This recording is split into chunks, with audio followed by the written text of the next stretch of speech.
اعوذ باللہ من الشیطان الرجیم بسم اللہ الرحمن الرحیم قال الامام علی علیہ الصلاۃ والسلام من حاسب نفسه ربح ومن غفل عنها خسر۔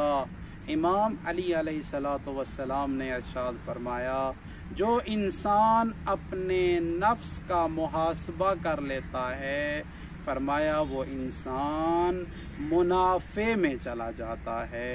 فرمایا جو انسان اپنے نفس کا محاسبہ نہیں کرتا، وَمَنْ غَفَلَ عَنْهَا خَسِرَ، وہ خسارے میں چلا جاتا ہے۔ اور فرمایا وَمَنْ خَافَ آمِنَا، جو ڈر جاتا ہے، جسے خوف آ جاتا ہے، فرمایا وہ عذاب سے محفوظ ہو جاتا ہے۔ فرمایا وَمَنِ اعْتَبَرَ أَبْصَرَ، اور جو عبرت حاصل کر لیتا ہے کسی چیز سے، وہ بینا ہو جاتا ہے۔